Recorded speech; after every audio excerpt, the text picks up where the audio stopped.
back again for the 2022 college football season. So we are jumping right in to week one. For all of you guys who haven't seen this before, in our college football, we talk about the top 15 teams. We talk about their matchups for the week. We'll do some predictions on who's going to win, who's going to lose. Our dumpster fire of the week. And then we always have a dumpster fire of the week. That doesn't have to be in the top 15. That's just in college football in general. Who had the worst week. And then we'll have some honorable mentions about some certain games and stuff. And, of course, we're always Tennessee fans. So yeah, there's that. But we'll just go ahead and jump into it this week. We don't cover them 1 through 15. We cover them on the schedule that the games play, and we didn't miss one last night. We're a day late getting this video together, so we did have one last night. We had cream puff. Everybody normally has a cream puff game to start now. Some of them don't, but some of them do. And last night we had a cream puff game for Okie State. It was a bit of a barn burner, more of a shootout. Yeah, 58-44. Central Michigan didn't turn out to be too much of a cream puff. Well, they managed to score 44 points. How much to blame on the defense there? It's the Big 12 defense. Big 12 gives up 40 points to everybody, don't they? Ain't that like a standard? Don't they just, okay, start the game, here's you 40 points. I mean, that's just what the defenses do, ain't it? They just hand out 40-point cards to whoever they play. Yeah, it's an invitational. There's no defense played. But Okie State won. I mean, they won by 14 points, so that's all they had to do. But that was a Thursday night game. We actually did have a Friday night game, top 15. They're spreading these games out everywhere. They're spreading it out like peanut butter on a sandwich. Put the jelly on there, just slather it all over there. That's what they're doing this week. Yeah, we have another Michigan, a Western Michigan. It's not Central Michigan. But Western Michigan is taking on Michigan State. Sparty. So Sparty's favored by 21 in that. I would pick the Spartans and run away with it. I think they should run away with it with this game, yeah. So we'll take Michigan State minus that 21 there. And then let's jump right into the Saturday games. Like I said, most of them are not super great matchups, but we do have a couple that are. We got Sam Houston at Texas A&M starting us off. That should be an easy cupcake win for the Aggies. Yeah, I think it's like a 99% chance that A&M is going to win that, and I think they do it rather easily. I think it's such a blowout. I don't even think that there's a spread on it. But I think they beat them pretty badly. Pretty bad? That should be a cream puff situation, yeah. And then also another noon game, we have Colorado State at Michigan. Colorado State was pretty hapless. And Michigan is coming off their best season under Jim Harbaugh last year. They made the playoff with a 12-2 record. Yeah, and Colorado State is, like I said, I don't think they have a chance. I think it's just a question of how many points they're going to lose by. I think the line is pretty big too. Line's 30.5, basically 31 points, 30.5 points. I don't think Michigan loses this game. They're not going to lose this game. Honestly, I think they probably pull that 30-point line too. Because they want to get off to that fast start. It's the annual garbage game. It's not a garbage game, but you know what it is. It's like the cream puff. That was the word, not garbage, but cream puff. I take back that. It's a warm-up game. The cream puff game, the warm-up game. It's like the preseason schedule in NFL. They just... Even though it counts. Yeah. Another noon game. We had 3 top 15 noon games, which is unusual. We had number 13, NC State. That's right, NC State is in the top 15. How do you do? Go Wolfpack, I guess, right? Wolfpack. But this first game will be a little bit of a challenge for them. They are playing the Pirates of East Carolina. At East Carolina. These two have had a little bit of a rivalry as of late. The Pirates didn't used to be good, but they've been pretty decent the past few years. They've been a decent team the past few years. And the line on this one is only 12.5 points, so they're expecting NC State to win it, but not by a huge amount. So this one, I don't know. I'm feeling almost a little East Carolina, not an upset, but I think East Carolina might keep it 10 points or less. Oh, really? Yeah. All right. Now I can be wrong. Like I said, I'm not really up on NC State, but We'll just have to see how NC State we'll plays. just sort of have to see how they play. But I might take a little East Carolina plus a little 12.5 on that one. And then we have the game of the week. Arguably. I think it's the game of the week. Number 11, Oregon. Ooh. At number 3, Georgia. Georgia is basically in a rebuild, pretty much. Yeah, we don't know how Georgia's going to be. Last year they had this incredible defense. Their defense won the national championship last year, basically. I mean, their offense wasn't bad, but their defense was their defense high level. Their defense was Alabama level defense. I mean, that's what we talked about all throughout the year. I mean, when you hold people to 3 points and 3 points on 3 points and 0 points on 3 points. Kirby Smart kind of implemented the Nick Saban strategy. Yeah. So it was their defense that really won it for them last year. And their defensive coordinator is gone, and now he's at Oregon. He's Oregon's head coach. So, plus they lost 14 starters or 16 players to the NFL. Yeah, so they've lost more than half of their team to the NFL Most starters. of their defensive players. Most of their defense is gone. Their defensive coordinator, that was the lead of that defense that is gone. And now he's coaching against you in game 1. If anybody knows how to stop your offense, it's the coach of Oregon. It's Oregon's head, because he was the defensive coordinator that practiced against them every single game last year. So that makes it very interesting. Makes it very interesting. Georgia's favored by 17. I'm not believing that. So you want to pick Oregon minus 17? I'm going to take Oregon minus 17. I mean plus 17. I want Oregon plus 17. Yeah. I think it's again. I think it's a 10-point game. Maybe less, maybe an upset.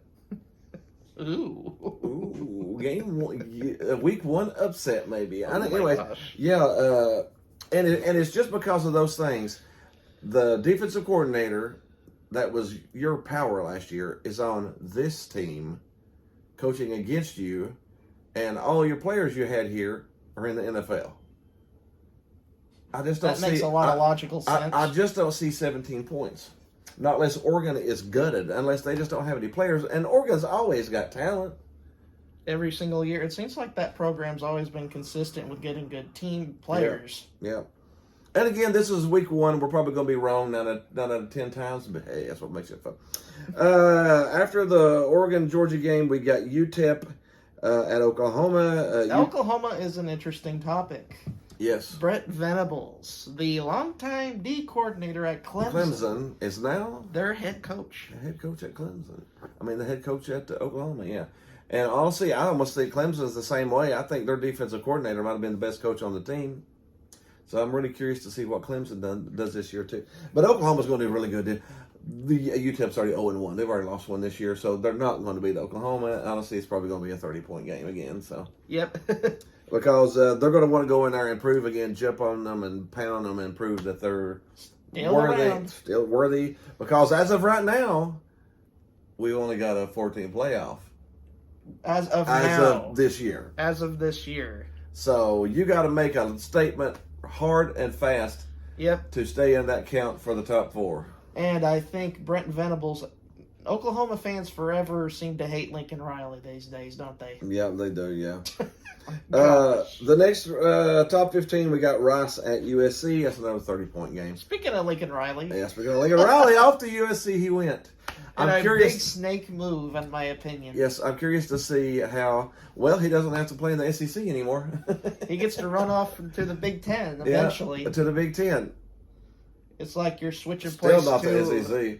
Switching to a toxic wasteland to a poisonous pool. I think USC still wins by 30. Rice is not that good of a team, so we'll take USC on that. Makes me want to eat rice, just mentioning rice. Now, one of the most interesting games of the week, other than the Oregon-Georgia, is the next one. Number 7, Utah at Florida.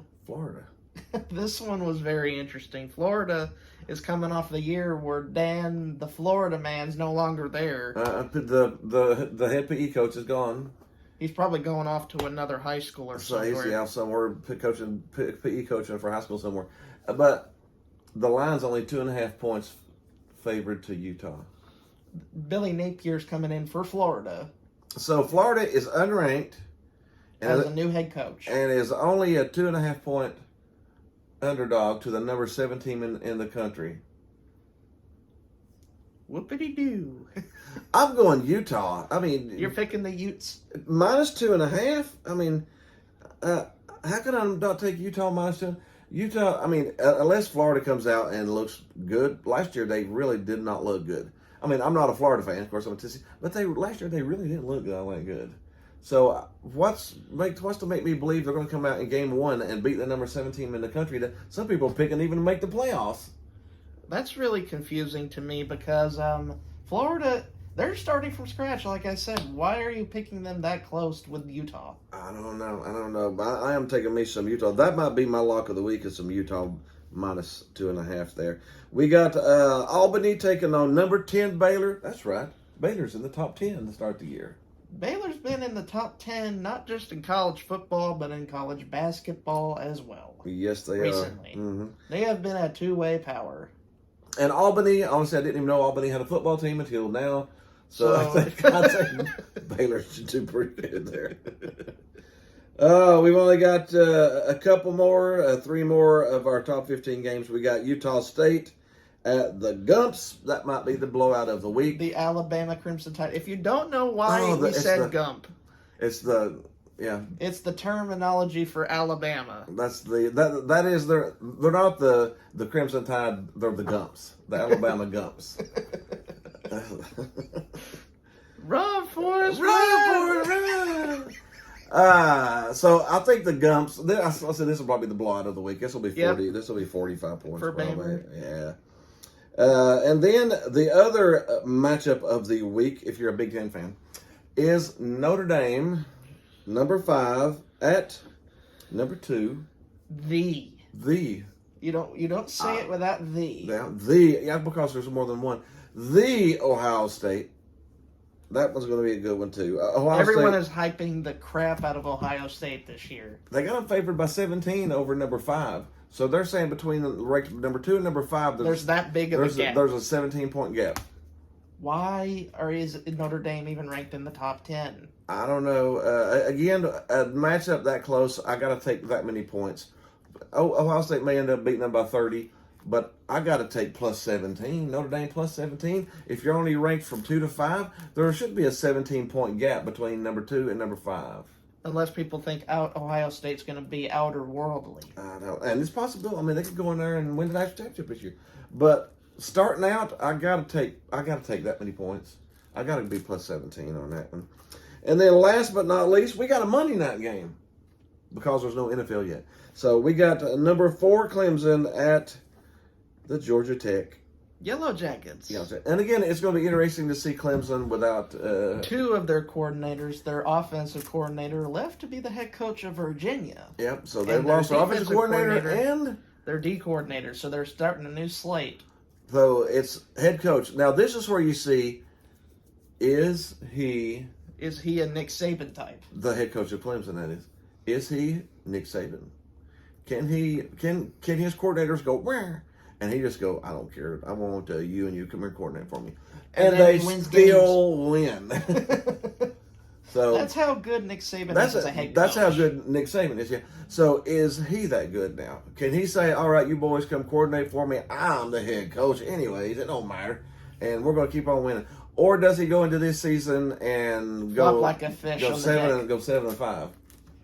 And that means we don't know. Yes. I mean, since Clemson has come into power, he's had those coordinators. So we will see this year. That is another good one to test. And that should really be the test. If Clemson is a dying program, or if they're coming back, or if they're a monster, yeah, just like Alabama, and we'll find out soon. But I think they will beat Georgia Tech. So that is it. That is our recap of the top 15. We could talk about this team right here. Oh yeah, we are going to talk about Tennessee a little bit. Tennessee did play last night. They Against were Ball State. against Ball State. They were favored. So I think the opening line was around 32, and the closing line was 35 and a half. There was a positive for Ball State. I know the game was an absolute disaster Tennessee blowout. pretty much kicked their butt. Yeah. Pretty much kicked their butt out of the stadium. I kind of felt bad for them halfway through the game. Yeah, me too. Because they got destroyed mercilessly. When Tennessee went through their fifth quarterback, and they still drove down the field. Yeah. But anyways, hey, Ball State got paid. Ball State got enough money. They got like thousands of dollars from that. They got enough money. They'll pay something. Yeah. Now and another honorable mention for Pitt. Pitt played last night again against West Virginia, and it was a really game. good, really good. Was it Battle of the Border War? Backyard brawl. Backyard brawl, yeah, that's what they call it. And it was a really good game, man. Super game. And the reason we say that was because Tennessee plays Pitt next week.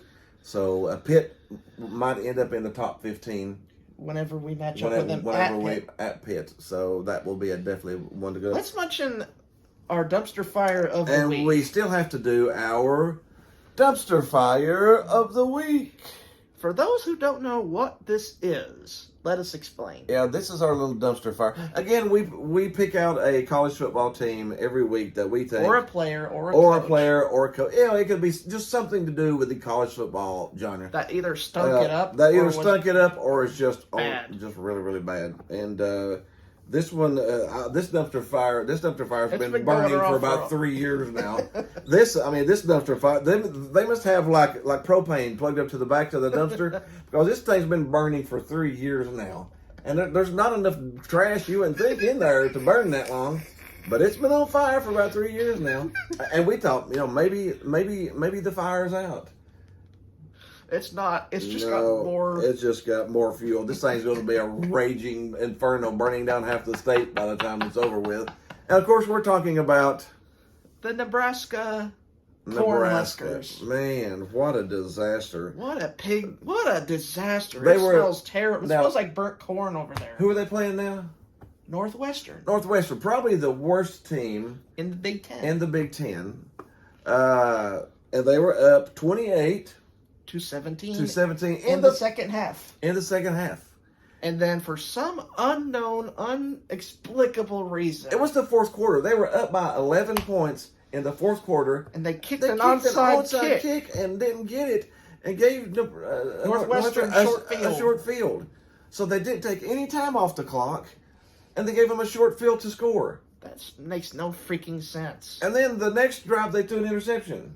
And then the next drive, they threw a pick. And then they lost. Score. So you're up 11 in the fourth quarter, and you kick an onside kick and then lose. That was what that was. They choked that way. I mean, it was Falcon-esque. Well, they do have red in their color. Oh yeah, red and black, maybe.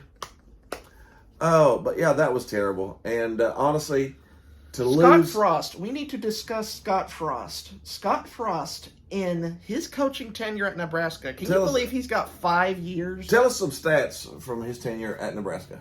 Scott Frost, he was said to be the Nebraska prodigy, the guy who was going to come in, the Nebraska Sun. He was the quarterback. He was going to come from UCF over to Nebraska to bring them annual 9 or 10 win seasons. And what is his record since he's been there? 15-30.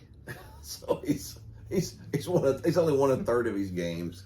He's won a third. And how much is he in the close games? It is historically awful. Okay. Like historically bad. 5-21. And games under 5 points. He stinks. He's 5-21. He stinks in close games. In close games, he's 5-21. Awful. So he's 15-30 overall as a head coach, and 5-21 in close games. In his fourth year, in 4 years, you normally know what you get with a coach. And you kick an onside kick in the fourth quarter, being up 11 points. Last year, his team went 3-9, and they still kept him around because he's the Nebraska Sun. We got to make sure he can turn this around. Sooner or later, they gotta either give him an extension or fire him. I don't know, but that's pretty bad. That is our dumpster fire of the week. Of the week, yes. So, We got more coming up. Yep, we do. Mm-hmm. We got some NFL coming up soon. NFL starts next week. Of course, we'll be back for week 2. For those ready to set their fantasy leagues, remember to do it soon. Yes. The NFL starts Thursday. So do it really soon. You do it really, really soon. If you ain't already got those players up, or you need to do it really, really soon. So, because all of the teams are pretty much set now. So, but anyways, we hope you had fun. Be sure and like us, subscribe to us. Hit that groovy baby Hit button. that groovy baby button. It'll be over there somewhere. Other than that, we'll see you next week. See you next week.